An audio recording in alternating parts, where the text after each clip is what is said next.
Bapak Ibu, kita mengucap syukur karena Tuhan memelihara kita sampai sejauh ini. 13 September 2020 kita akan masuk dalam ibadah hari ini. Mari kita berdoa. Tuhan Yesus yang baik, kami mengucap syukur karena Engkau memelihara kami sampai sejauh ini. Kami mengucap syukur karena Engkau memelihara, mencukupkan tiap kebutuhan kami di tengah semua ketidakpastian. Engkau memberikan kami kesehatan di tengah semua ketidakpastian juga tentang berbagai virus yang menyebar sana sini. Kami mengucap syukur karena Engkau memelihara kami, bahkan memberikan tiap-tiap hal yang kami butuhkan. Damai, sejahtera, sukacita di tengah-tengah semua ketidakpastian yang ada. Kami mau memulai ibadah kami, berkatilah jalan ibadah kami dari awal hingga akhirnya. Berkatilah Bu Fitri yang akan menyampaikan firman Tuhan, bahkan berkatilah Elvira yang akan memimpin kami dalam puji-pujian. Dalam nama Tuhan Yesus. Amin.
Rancanganmu bagiku adalah yang terbaik.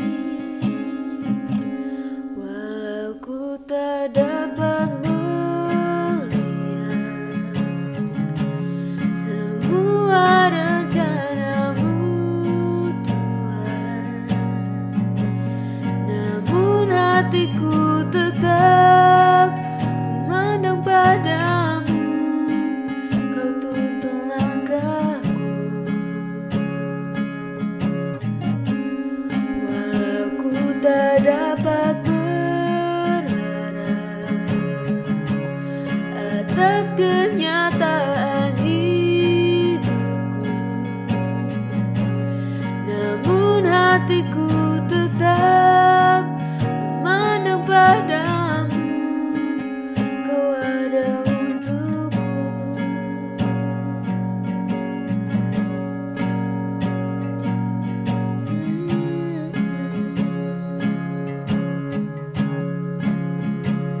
Ku sadar tak semua dapat aku miliki di dalam hidupku. Hatiku percaya rancanganmu bagiku adalah yang terbaik. Walau ku tak dapat melihat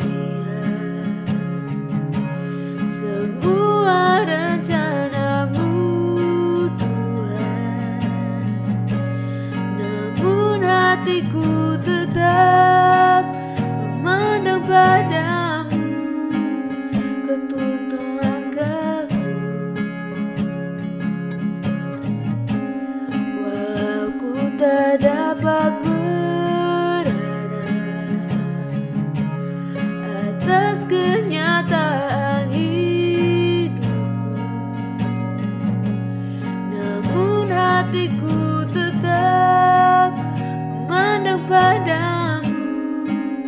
Kau ada untukku, walau ku tak dapat melihat semua rencanamu Tuhan, namun hatiku tetap memandang padamu. Kau tuntun langkahku, walau ku tak dapat berharap atas kenyataan hidupku, namun hatiku tetap memandang padamu. Kau ada untukku, namun hatiku tetap memandang padamu. Kau ada untukku, namun hatiku tetap memandang padamu. Kau ada untukku.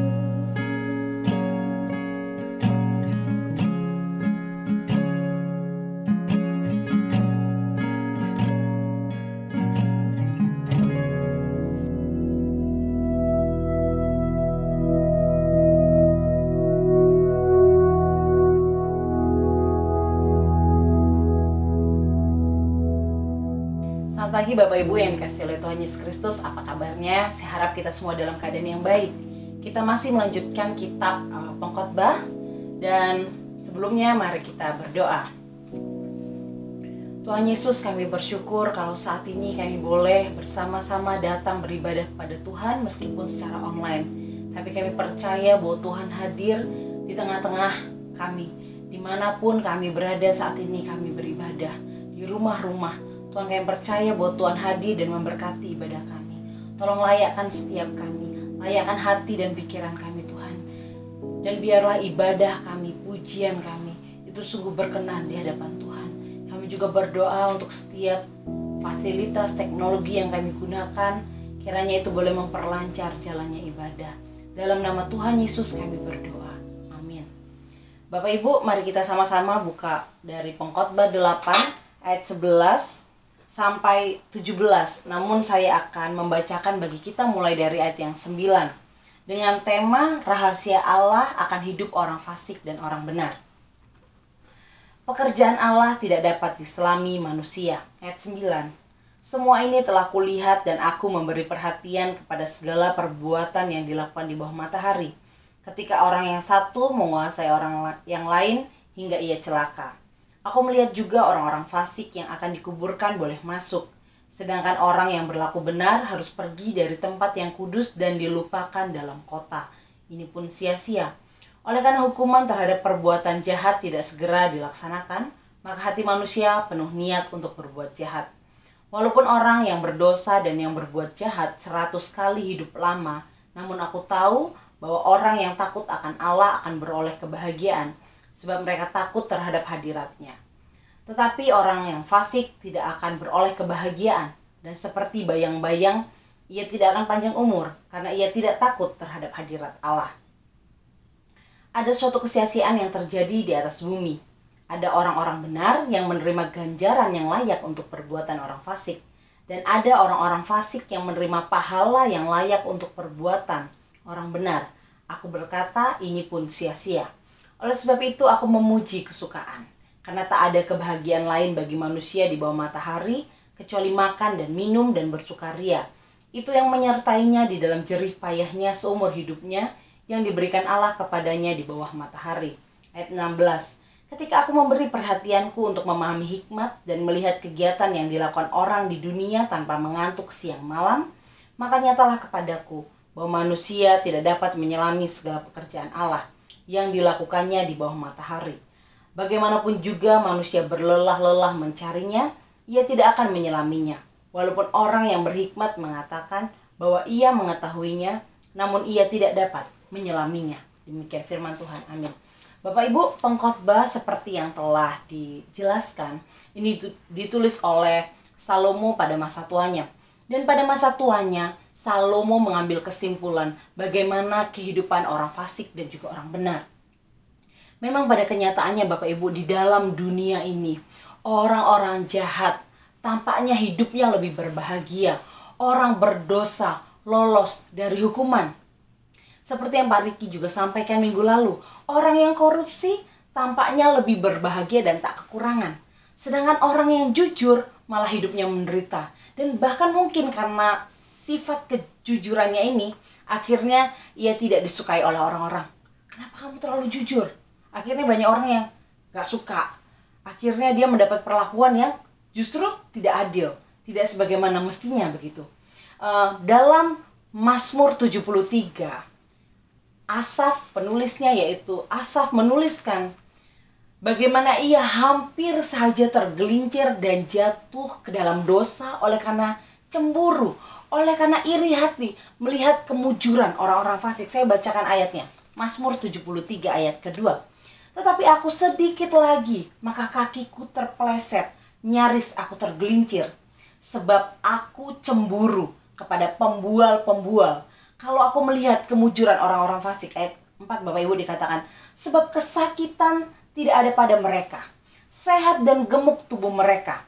Mereka tidak mengalami kesusahan manusia, dan mereka tidak kena tulah seperti orang lain. Asaf dalam Mazmurnya mengamati bahwa ternyata kehidupan orang-orang fasik bahagia, sehat, gemuk badannya. Tidak ada kesakitan, tidak ada kekurangan suatu apapun. Maka di ayat 13 Asaf mengatakan demikian, sia-sia sama sekali. Sia-sia sekali aku mempertahankan hati yang bersih dan membasuh tanganku tanda tak bersalah. Rasanya sia-sia. Sudah berusaha hidup benar, sudah berusaha menjaga hati tetap bersih. Yang ada malah orang-orang fasik yang lebih mujur. Kemujuran ada pada mereka. Sehat, gemuk, gak kekurangan suatu apapun. Nah, aku yang berusaha hidup bersih, aku yang berusaha hidup benar di mata Tuhan, malah Lihat apa yang aku terima berbanding terbalik dengan bagaimana kehidupan orang fasik. Bapak Ibu, situasi kenyataan ini tentu dapat membuat orang-orang percaya, orang-orang benar seperti Asaf dapat jatuh ke dalam dosa, hampir saja tergelincir, terpleset jatuh ke dalam dosa karena melihat situasi yang ada. Berbicara mengenai rahasia Allah akan hidup orang fasik dan orang benar, mari kita awali dengan siapakah orang fasik itu dan siapakah orang benar. Orang fasik yaitu adalah, kalau kita perhatikan dalam ayat 11-12 dikatakan itu orang jahat, orang berdosa. Saya bacakan ayat 12 awal. Walaupun orang yang berdosa dan yang berbuat jahat. Orang fasik digambarkan seperti orang yang berdosa dan orang yang berbuat jahat. Arti kata fasik adalah orang yang mengetahui kebenaran hanya secara intelektual, secara pengetahuan saja, tapi memilih untuk tidak melakukannya atau tidak hidup dalam kebenaran. Orang fasik bukan berarti orang yang tidak percaya Tuhan. Banyak juga Bapak Ibu orang Kristen, orang yang tahu kebenaran, orang yang tahu tentang Tuhan Yesus, tetapi memilih untuk hidup dalam kefasikan. Mereka tahu kebenaran, tapi mereka tidak hidup dalam kebenaran. Atau bisa disebut dengan Kristen duniawi, atau di Indonesia sebutnya Kristen KTP. Kristennya hanya di KTP saja. Dan kehidupan mereka tidak menghasilkan buah roh. Tidak demikian dengan orang benar. Siapa orang benar? Orang benar adalah orang yang tahu kebenaran dan hidup dalam kebenaran, menjalankan hidup benar. Bukan hanya itu saja, tapi kehidupannya menghasilkan buah roh. Dan itu nyata dalam perbuatannya. Dan itu dapat terlihat melalui perbuatannya, yaitu buah roh. Demikian orang fasik dan juga orang benar. Kembali dalam kitab Pengkhotbah, Bapak Ibu, Pengkhotbah 8 ayat 9-17 ini, Salomo mengamati bagaimana kehidupan orang fasik dan orang benar. Bagaimana kehidupan orang fasik? Yang pertama, orang fasik mereka makin hidup dalam kejahatan. Mengapa? Di ayat 11 dikatakan, hukuman terhadap mereka tidak segera dilaksanakan Tuhan. Sehingga hati mereka dipenuhi dengan niat untuk terus berbuat jahat. Karena merasa, oh nggak ada hukumannya nih. Terus berbuat dosa, terus berbuat jahat. Wah, nggak ada hukuman. Tidak ada sanksi yang ya udah hidup dosa tuh enak gitu. Ya memang hidup dosa itu menyenangkan. Makanya orang memilih untuk hidup dalam dosa karena dosa itu menyenangkan. Rasanya tidak ada kesusahan di dalamnya gitu ya. Justru kalau sedang dalam masalah kesulitan, udah larinya dalam perbuatan dosa. Itu begitu menyenangkan Bapak Ibu. Sehingga orang fasik ini terus hidup dalam dosa. Hidup terus dengan niat untuk berbuat dosa karena tidak ada hukumannya. Dan juga merasa tidak ada yang melihat. Sehingga bebas untuk terus melakukan dosa. Yang kedua, kehidupan orang fasik. Mereka tidak berbahagia walaupun kelihatannya mereka berbahagia. Karena dikatakan di ayat 12 dan 13, mereka tidak takut akan hadirat Allah. Meskipun secara manusia duniawi melihat bahwa orang fasik hidupnya bahagia, tidak kekurangan suatu apapun. Namun sebenarnya mereka tidak berbahagia. Yang ketiga, orang fasik seolah-olah menerima berkat yang tidak selayaknya mereka terima. Saya bacakan dalam terjemahan lain ayat 14. Pernah kulihat orang jahat mati dan dikuburkan. Tetapi waktu orang-orang pulang dari penguburannya, mereka memuji dia di kota tempat ia melakukan kejahatan. Jadi itu pun sia-sia. Orang fasik seolah-olah menerima berkat yang seharusnya itu untuk orang benar. Sudah mati, dikuburkan, orang-orang pulang dari kuburan malah memuji apa yang telah dilakukan oleh orang fasik tersebut, orang jahat tersebut. Sebaliknya orang benar. Orang benar mereka beroleh kebahagiaan. Mereka berbahagia dan selamat. Meskipun di mata manusia mungkin mereka kekurangan, nampaknya mereka tidak bahagia, kekurangan secara fisik, hal-hal lahiriah, tapi hati mereka penuh dengan kepuasan karena mereka takut akan hadirat Allah. Yang berikutnya hidup orang benar. Orang benar nampaknya begitu menderita. Di ayat 10 dan ayat 14. Dan juga bukan hanya menderita, orang benar juga mengalami ketidakadilan.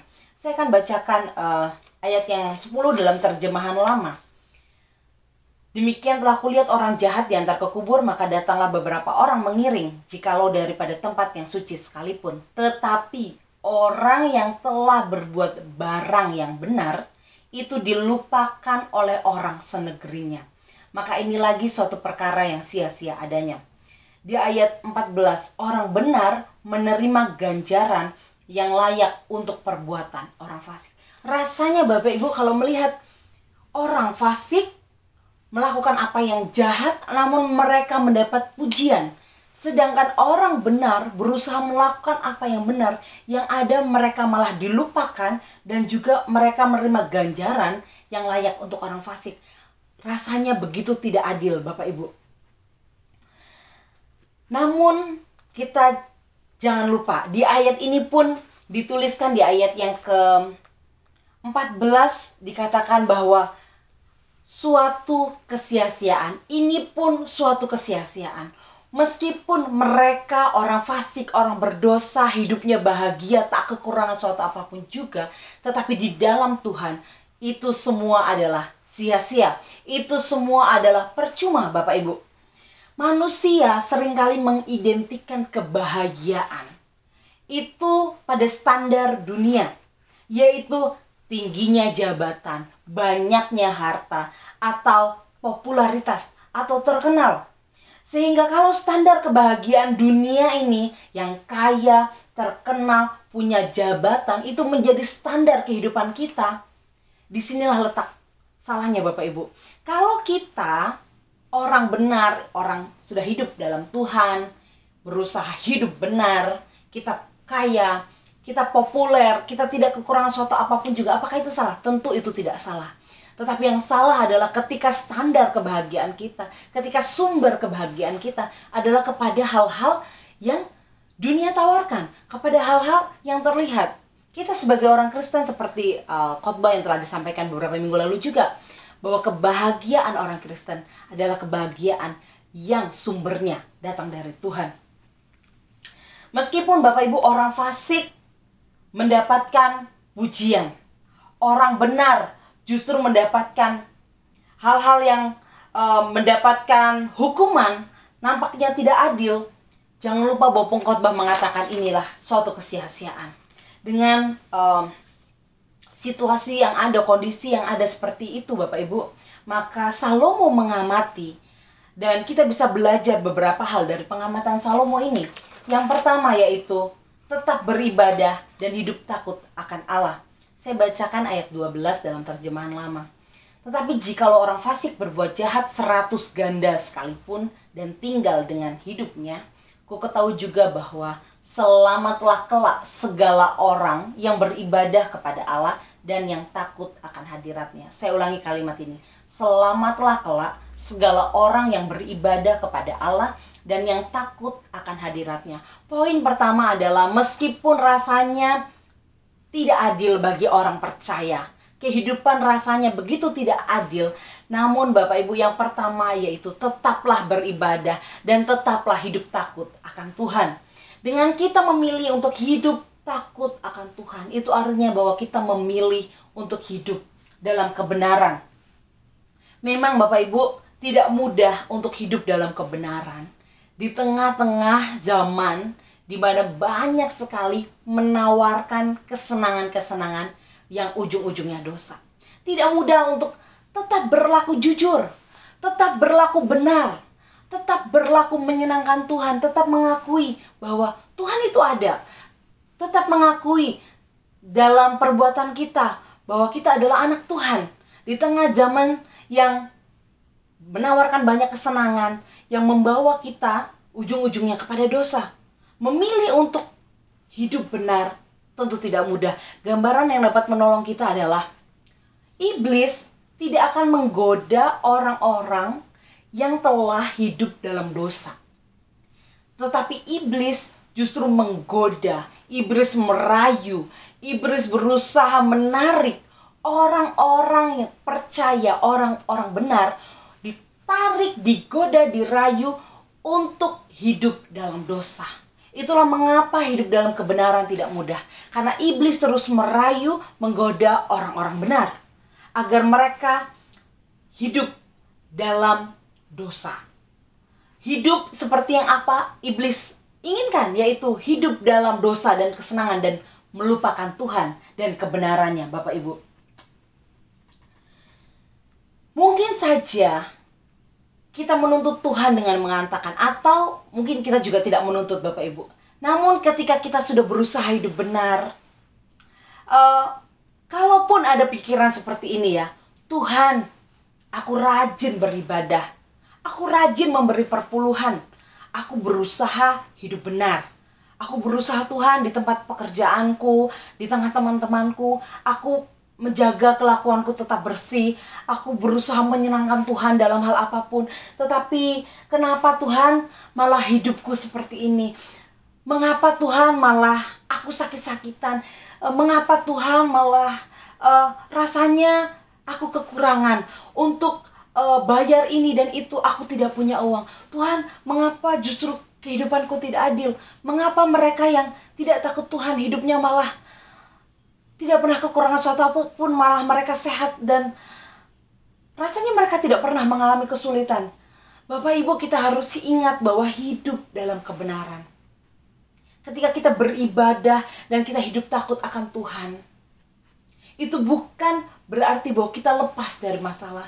Ketika kita berusaha hidup benar, itu bukanlah menjadi senjata kita untuk kita menuntut Tuhan. Tuhan, aku sudah hidup benar, saatnya Engkau memberkati aku. Bapak Ibu, kita cari Tuhan, baru berkatnya. Bukan berkatnya dulu, baru kita cari Tuhan. Berkat itu adalah urusannya Tuhan. Tetapi bagian kita adalah untuk hidup takut Tuhan dan kita melakukan apa yang benar di mata Tuhan. Ada satu cerita, Bapak Ibu, yaitu dari Eric Liddell. Beberapa puluh tahun lalu, Eric Liddell ini menggemparkan dunia ketika merebut medali emas Olimpiade dalam perlombaan lari 400 meter. Pertandingan yang tidak diduga akan dimenangkannya. Liddell adalah atlet yang diunggulkan sebenarnya untuk lari 100 meter.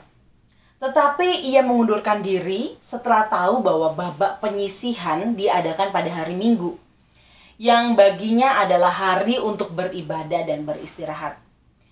Ia tidak meratapi kesempatan yang hilang pada lari 100 meter. Akhirnya karena dia tidak ikut lari yang 100 meter ini pada saat babak penyisihan, maka jelas ya dia gugur gitu ya Bapak Ibu. Dia tidak meratapi kesempatan ini, tetapi ia menghabiskan 6 bulan berikutnya berlatih untuk lari 400 meter. Dan akhirnya ia mencatat rekor Olimpiade baru. Ia memenangkan perlombaan lari 400 meter, Bapak Ibu. Tugas kita adalah melakukan apa yang benar, apapun itu resikonya. Seperti Eric, dia kehilangan pertandingan, dia kehilangan kesempatan untuk menang.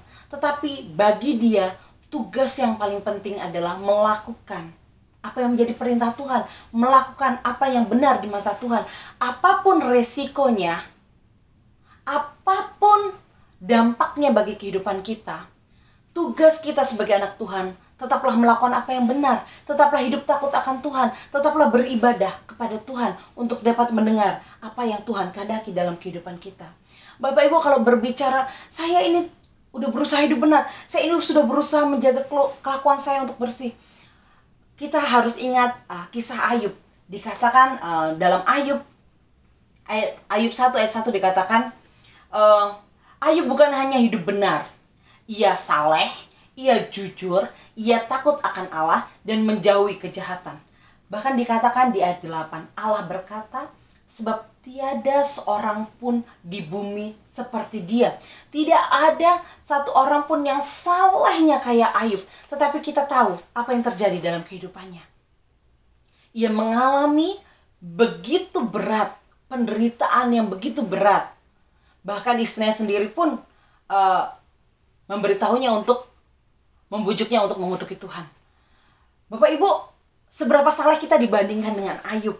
Jikalau masalah dalam kehidupan kita begitu berat, kita ingat Ayub dan apa yang dia lakukan. Kita ingat Yusuf dengan segala penderitaannya, namun apa yang ia lakukan, Ayub dan Yusuf, apa yang dia lakukan? Mereka tetap memilih untuk hidup benar di mata Tuhan. Dan kita tahu cerita kesudahannya. Bahwa Tuhan memegang kendali kehidupan kita. Tugas kita tetap hidup takut akan Tuhan. Yang kedua, Bapak Ibu, poin yang kedua, melalui pengamatan Salomo ini, yaitu bersukacita dan menikmati berkat Tuhan. Saya akan bacakan ayat 15 dalam terjemahan yang lain. Kesimpulanku ialah bahwa orang harus bergembira. Bahasa aslinya bergembira ini adalah bersukacita. Karena dalam hidupnya di dunia tak ada kesenangan lain baginya kecuali makan, minum, dan bersukaria. Itu saja yang dapat dinikmati di tengah jerih payahnya selama hidup yang diberikan Allah kepadanya. Bapak Ibu, poin yang kedua adalah bahwa orang harus bergembira atau bahasa aslinya bersukacita. Poin keduanya adalah bersukacita dan menikmati berkat Tuhan. Kalau kita memilih untuk menikmati semua berkat Tuhan, untuk kita bersukacita dalam hidup ini, maka hati kita ini, Bapak Ibu, tidak ada lagi ruang untuk iri hati, tidak ada lagi ruang untuk kita marah, tidak ada ruang untuk kita dendam, tidak ada ruang untuk kita cemburu dan iri hati. Ketika kita memilih sukacita, ketika kita memilih untuk menghitung semua berkat Tuhan, tidak akan ada lagi kesempatan untuk kita berpikir hal yang lain. Atau bahkan iri melihat kemujuran orang lain, Bapak Ibu. Karena tentu ketika hati kita dikuasai iri hati kita dikuasai kemarahan, yang ada kita tidak dapat menghitung berkat Tuhan. Kita tidak dapat melihat banyaknya berkat Tuhan. Saya senang sekali ketika berdoa dengan anak-anak youth yang sekarang adalah Jose dan Faru. Ketika berbincang dengan mereka, ketika mereka memimpin doa, mereka berdoa dengan, saya bilang, lugu. Makanya kita harus belajar dari anak-anak ya. Mereka benar-benar mengatakan hal-hal yang mungkin orang-orang dewasa tidak pikirkan. Mereka bersyukur untuk hal-hal yang nampaknya kecil gitu ya. Oh, bersyukur untuk ini, bersyukur untuk itu, Bapak Ibu. Dan juga pertama kali waktu lalu saya berdoa dengan Bang Hendri. Kalau saya biasa berdoa yang seperti itu ya Bapak Ibu ya. Namun Bang Hendri berdoa untuk awal-awal nih. Makanya saya waktu lalu kaget gitu. Tuhan, terima kasih untuk atap rumah, terima kasih untuk kami masih punya tempat tinggal, terima kasih untuk tempat tidur, kami bisa tidur nyenyak, terima kasih untuk waktu lalu apa ya, hal-hal yang kecil sehingga saya kembali tergugah. Wah, bener nih gitu. Kadang berdoanya hanya secara umum saja, Tuhan terima kasih untuk kesehatan, Tuhan terima kasih untuk ini dan itu. Tetapi ternyata ketika kita mau berdiam, kita menghitung berkat Tuhan, ada banyak hal-hal yang nampaknya kecil atau mungkin yang tidak terlihat, tapi justru itulah berkat Tuhan, tapi justru itulah campur tangan Tuhan memberkati kita. Kalau kita hanya melihat hal yang besar, yang wah-wah saja, maka kita kehilangan momen untuk melihat hal-hal yang tanpa kita sadari itu adalah berkat Tuhan. Ketika kita memilih untuk bersukacita, ketika kita memilih untuk menikmati semua pemberian Tuhan, Bapak Ibu, tidak akan ada lagi waktu untuk kita memikirkan hal-hal yang iblis berusaha goda. Lihat si Anu, rumput tetangga lebih hijau ya Bapak Ibu. Lihat si Anu, mobilnya baru. Wah, lihat si Anu, dia tidak pernah ke gereja. Dia bisa ini dan itu. Lihat, dia tidak pernah memberikan perpuluhan, sehingga dia punya uang yang lebih banyak untuk jalan-jalan dan mungkin untuk beli rumah. Karena dia tidak pernah perpuluhan dan kasih persembahan, sehingga uang dia tidak berkurang. Bapak Ibu, ketika hati kita dipenuhi sukacita, hati kita dipenuhi, kita dapat menghitung semua berkat Tuhan, maka tidak ada lagi kesempatan untuk kita memikirkan hal-hal yang demikian, Bapak Ibu. Kalau kita pernah berpikir mengapa orang berdosa justru diberkati, orang benar, orang yang beribadah kepada Tuhan justru mengalami hal-hal yang tidak adil. Aduh, percuma deh aku ibadah sama Tuhan. Aduh, sia-sialah aku hidup takut Tuhan ini udah 30 tahun atau mungkin lebih 50 tahun. Sia-sialah kehidupanku gini-gini aja. Lebih enak aku hidup tidak takut Tuhan, tidak pernah kasih persembahan ke gereja. Kayaknya lebih bahagia, lebih cukup kehidupanku dibanding aku takut akan Tuhan. Bapak Ibu, kalau pikiran ini ada pada kita. Ingat Salomo, orang paling berhikmat mengatakan semua itu adalah sia-sia. Yang paling penting adalah hidup takut akan Tuhan dan hidup untuk melakukan perintah-perintah Tuhan. Bapak Ibu, kita memiliki kuasa untuk bersukacita. Ini bedanya. Kalau orang berdosa, sukacita mereka adalah hal-hal yang berdosa pula. Mereka tidak bisa bersukacita kalau tidak melakukan hal-hal yang berdosa. Justru ketika mereka melakukan hal-hal yang berdosa, itulah sukacita mereka, itulah kebanggaan mereka. Tetapi orang percaya memiliki kuasa untuk bersukacita, meskipun di tengah kesulitan sekalipun, meskipun mungkin sedang dalam kondisi yang buruk, mungkin sedang bergumul melawan sakit penyakit, mungkin sedang bergumul akan keuangan, mungkin sedang bergumul akan masa depan. Tetapi kita orang percaya memiliki kuasa untuk bersukacita. Sukacita yang dari Tuhan, itulah sukacita yang tidak tergoncangkan. Sukacita yang tidak dapat direbut oleh siapapun. Sukacita dari Allah tidak dapat direbut oleh apapun, oleh situasi apapun. Sekali lagi, bukan berfokus kepada situasinya, tapi berfokus kepada Allah. Maka kita dapat menghitung berkatnya, maka kita dapat menghitung betapa besar pemeliharaan Tuhan dalam kehidupan kita, Bapak Ibu. Kalau kita kecewa dengan situasi yang ada, itu dapat membuat kita makin jauh dari Tuhan.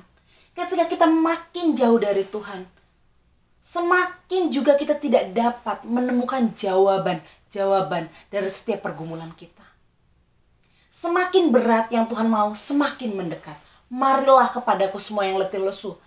Semakin berat pergumulan, harusnya kita semakin ditarik untuk dekat kepada Tuhan. Bukan semakin jauh. Karena ketika semakin jauh, kita kehilangan arah kehidupan. Bukan hanya itu saja, namun kita juga tidak dapat menemukan jawaban dari apa yang Tuhan kehendaki. Bapak Ibu, kalau orang yang tidak takut Tuhan saja, banyak juga Bapak Ibu ya, orang yang tidak takut Tuhan. Kalau mereka orang yang tidak takut Tuhan saja bisa berbahagia dengan apa yang mereka miliki. Lebih lagi kita orang percaya, kita sudah diberi keselamatan oleh Tuhan. Keselamatan ini mahal harganya, bahkan tidak bisa dibayar kecuali dengan darah Tuhan Yesus Kristus. Kita orang percaya yang sudah diselamatkan Tuhan ini harus yang lebih bahagia lagi, karena kita punya sesuatu yang lebih, yaitu suatu anugerah yang Tuhan berikan buat kita. Kalau orang yang tidak takut Tuhan bisa berbahagia, kita bisa lebih lagi Bapak Ibu.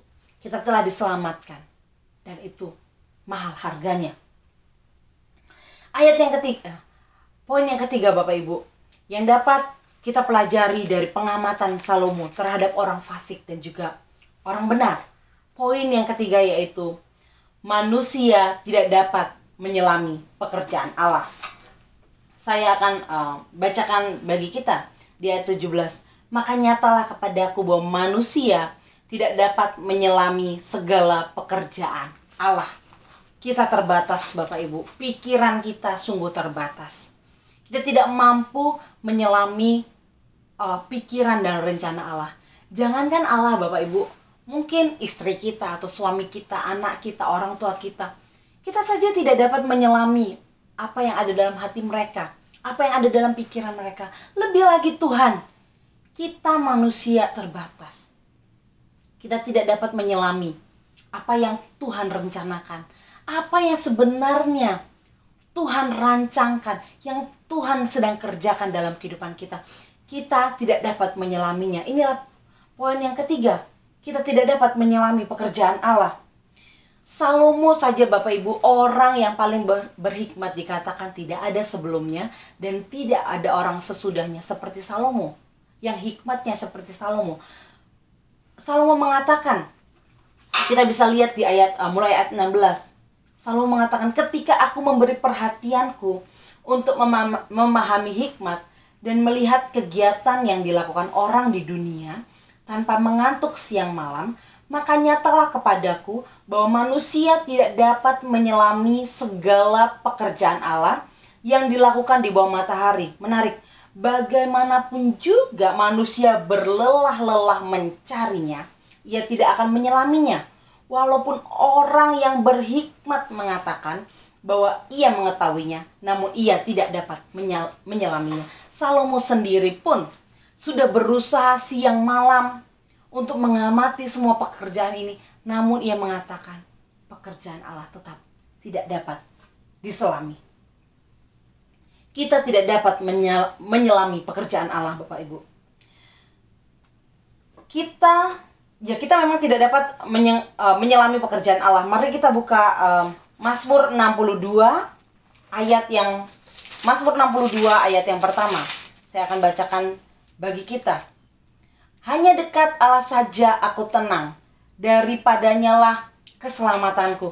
Bapak Ibu, ketika kita tidak dapat menyelami pekerjaan Allah, mungkin kita mengalami kebingungan. Apa nih Tuhan? Mungkin hati kita menjadi tidak tenang. Apa nih yang sedang Tuhan kerjakan? Mengapa kehidupan seperti ini? Kita harus ingat Mazmur 62 ayat yang pertama mengatakan bahwa hanya dekat Allah saja aku tenang. Meskipun kita tidak dapat menyelami pekerjaan Allah, teruslah kita dekat dengan Tuhan. Karena dari situlah sumber ketenangan hati kita. Bapak Ibu, walaupun kita terbatas, kita tidak mampu untuk menyelami pekerjaan Allah. Kita memang tidak mengerti apa yang Tuhan rencanakan dan apa yang sedang Tuhan kerjakan. Tapi mari kita sama-sama mengingat setiap janji-janji Tuhan. Saya akan bacakan beberapa ayat bagi kita. Mazmur 9 ayat 19. Bukan untuk selamanya hilang harapan orang sengsara atau orang teraniaya. Ini terjemahan lama. Bukan untuk selamanya. Ketika dalam situasi, mungkin saat ini kita menderita, mungkin saat ini kita mengalami ketidakadilan, kita ingat bahwa bukan untuk selamanya hilang harapan. Tidak untuk selama-lamanya orang benar ditinggalkan. Yeremia 29 ayat 11 minggu lalu juga sudah dibacakan. Sebab aku ini mengetahui rancangan-rancangan apa yang ada padaku mengenai kamu. Demikianlah firman Tuhan, yaitu rancangan damai sejahtera dan bukan rancangan kecelakaan, untuk memberikan kepadamu hari depan yang penuh harapan. Ketika kita tidak mampu untuk menyelami pekerjaan Allah, kita ingat bahwa Tuhan selalu menyediakan masa depan yang penuh dengan harapan, rancangan damai sejahtera dan bukan kecelakaan. Roma 8 ayat 28. Allah turut bekerja dalam segala sesuatu untuk mendatangkan kebaikan bagi yang mengasihi dan terpanggil sesuai dengan rencananya. Percayalah bahwa Allah melihat, bahwa Allah turut bekerja dalam segala sesuatu. 1 Korintus 2 ayat 9. Tetapi seperti ada tertulis, apa yang tidak pernah dilihat oleh mata, dan tidak pernah didengar oleh telinga, dan yang tidak pernah timbul di dalam hati manusia, semua yang disediakan Allah untuk mereka yang mengasihi Dia. Tidak akan pernah terpikirkan, tidak pernah kita dengar, Bapak Ibu, semua masa depan kita tidak pernah tahu. Disitulah justru Tuhan memberikan kita surprise. Kalau saya bilang kejutan demi kejutan, yang tentunya Tuhan sedang merancangkan hal yang baik untuk kita. Dalam ketidaktahuan kita ini, Bapak Ibu, dalam keterbatasan kita, disinilah kita perlu iman. Disinilah perlunya ketaatan. Dalam keterbatasan kita sebagai manusia, Tuhan mau kita taat. Tuhan mau kita beriman kepadanya. Untuk senantiasa percaya. Lewat beberapa ayat yang saya bacakan tadi, kita mengimaninya. Amin Tuhan. Saya percaya meskipun sekarang saya tidak melihat, tapi saya percaya bahwa Tuhan telah menyediakan surprise. Tuhan sudah menyediakan kejutan yang mungkin tidak pernah saya pikirkan, yang mungkin tidak pernah saya dengar. Tapi saya percaya bahwa Tuhan sedang merancangkan masa depan yang penuh dengan harapan. Kita harus meyakini bahwa suatu hari keadilan Tuhan akan ditegakkan. Tidak untuk selama-lamanya orang fasik. Mereka tampaknya bahagia, mereka tampaknya mujur. Dalam sekejap dikatakan seperti bayang-bayang saja mereka akan lenyap, akan binasa. Tuhan juga sudah menyediakan hukuman yang selayaknya untuk orang-orang berdosa, untuk orang-orang fasik. Dalam ketidaktahuan kita untuk menyelami pekerjaan Tuhan, teruslah kita memilih untuk taat, teruslah kita memilih untuk beriman bahwa Tuhan bekerja dalam segala sesuatu dan memberikan masa depan yang terbaik buat kita. Amin Bapak Ibu. Rahasia Allah akan hidup orang fasik dan orang benar. Demikianlah firman Tuhan. Mari kita berdoa.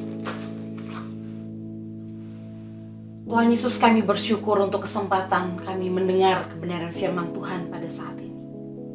Biarlah Tuhan yang terus menolong kami menjalani kehidupan kami. Jikalau saat ini atau suatu hari nanti kami berjalan pada jalan yang penuh dengan kerikil, rasanya begitu sakit, rasanya begitu berat Tuhan, untuk kami terus melangkah dalam kehidupan ini. Pegang tangan kami dan jangan lepaskan. Ingatkan kami akan kebenaran firman Tuhan, bahwa tidak untuk selama-lamanya kami ditinggalkan. Tidak untuk selama-lamanya orang fasik hidup dalam kebahagiaannya. Kami percaya bahwa Tuhan turut campur tangan dalam kehidupan kami. Tuhan, tolong terus kami melangkah di dalam kebenaran firman Tuhan, untuk kami memilih apa yang benar, untuk kami boleh terus hidup takut akan Tuhan, untuk kami boleh bersuka cita dan menikmati semua berkat Tuhan. Terima kasih Tuhan, terima kasih. Kami akan melanjutkan ibadah kami dan kami menyerahkan saat ini hanya dalam nama Tuhan Yesus Kristus. Amin.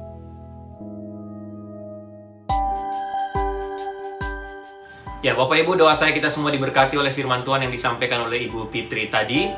Baik, sebelum kita menutup atau saya menutup dalam doa berkat, ada beberapa pengumuman. Yang pertama, selamat ulang tahun tanggal 8 September Pak Max Oro, dan tanggal 12 September Ibu Teni atau Mbak Teni Gunawan.